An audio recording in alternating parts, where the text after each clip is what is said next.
Tarot card reader सुनती हैं, तो उसके माध्यम से लाखों में वो लोग कमाई कर रहे हैं। इवन इंदिरा गांधी से लेकर बहुत बड़े बड़े अफसर, उनके नेता जब भी चुनाव आते थे तो पूछने आते थे। ज्योतिष के अंदर बहुत सारी विद्याएं हैं जिसके अंदर हजारों नहीं लाखों लोग एडजस्ट हो सकते हैं। इस विद्या में अनंत हमारे पास जरिया है, बिल्कुल। और रोजगार भी ऐसा है कि आपके लोग पाम भी छूते हैं और आपके इज्जत मान भी मिलता है। नमस्कार, फिर से स्वागत है कंचन टीवी पर। कंचन टीवी ने आपको दिखाया है कि पूरे हिंदुस्तान से, पूरे भारत से ज्योतिषी पहुंच रहे हैं, तो चंडीगढ़ के ज्योतिषियों को हम पीछे कैसे छोड़ सकते थे। उन्हीं में से एक हमारे बीच है राजीव कुमार शर्मा जी। बहुत बहुत स्वागत है आपका। मैं आपके माध्यम से दर्शकों को ये बताना चाहूँगा कि अक्सर हम लोगों से ये सुनते हैं, मैं पत्रकार हूँ, बहुत ज़्यादा लोगों में व्यथा है कि मेरा बच्चा की सेटिंग नहीं कहीं भी हो रही, पढ़ लिख भी गया है और उसने हर चीज़, कोई पीएचडी करके बैठा है, कोई एमटेक करके बैठा है, कोई बीटेक करके बैठा है, तो रोज़गार के साधन जो हैं वो बहुत निम्न स्तर के हैं। तो मैं दर्शकों को आगाह करना चाहूँगा कि आज हम जिस युग में जी रहे हैं, ज्योतिष के माध्यम से हम लगातार इसमें बहुत सारे रोज़गार जो हैं उत्पन्न इसमें हुए भी हैं और आगे लगातार हो भी रहे हैं। हमारे बहुत सारे बहनें, छोटे बच्चे, लड़कियां, लेडीज़, आप टैरो कार्ड रीडर सुनती हैं, तो उसके माध्यम से वो थोड़ा हज़ारों में नहीं लाखों में वो लोग कमाई कर रहे हैं।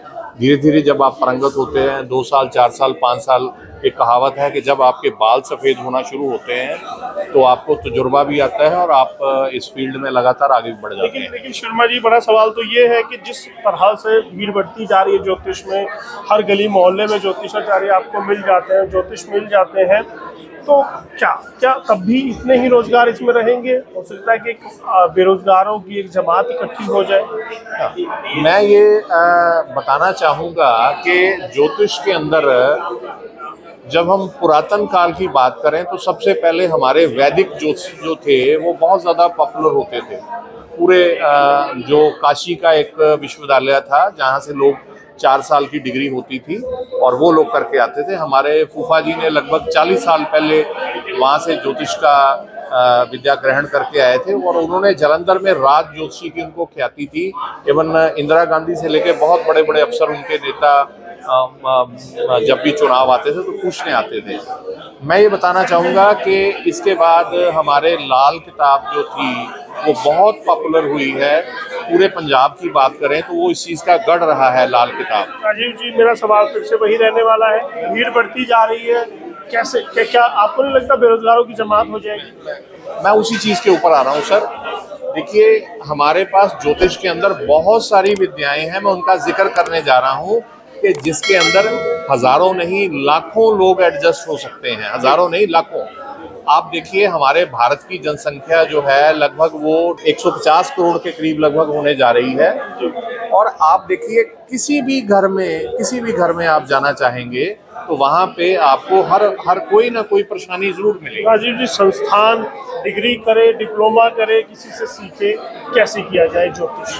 हाँ, सर मैं आपको 1 सेकंड पहले वो बात कर रहा हूँ। हमारे पास एक वैदिक ज्योतिष है, उसके बाद लाल किताब है, रेकी विद्या है, उसके बाद हस्तरेखा है, अंक शास्त्र है, उसके बाद इसमें और बहुत सारी जो वास्तु विद्या है।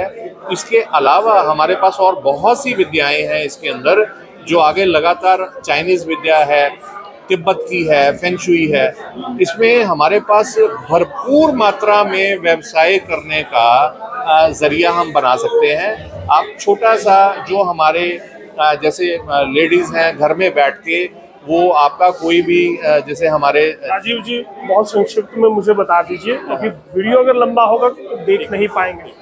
मुझे संक्षिप्त में बताइए, भीड़ बढ़ेगी तो हर बंदा ज्योतिषी बन गया तो कहाँ से इतने लोग आएंगे, कहाँ से उनकी आजीविका चलेगी, बेरोजगारी बढ़ जाएगी? मुझे बस इतना बता दीजिए। सर मैं ये बताना चाहता हूँ कि हमारी जिस हिसाब से तकरीबन इसमें विद्याएं हैं उसमें लाखों लोग खपत कर सकते हैं।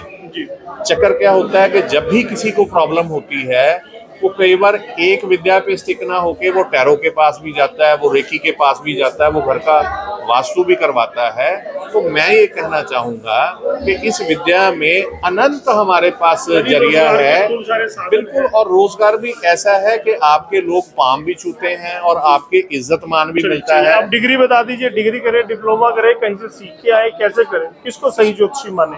इसमें हमारे पास बहुत सारे भारतीय ज्योतिष के अंदर संस्थान है, मद्रास में है, काशी विश्वविद्यालय है। अब हमारे यहाँ पे 27 सेक्टर के अंदर, चंडीगढ़ के अंदर भारतीय विद्या संस्थान है, जिसके अंदर आप 3 साल का डिप्लोमा और जैसे हमारे अलग अलग उसमें रैंक हैं, तो वो वहाँ पे जाके पूरी इन्फॉर्मेशन आपको मिलेगी।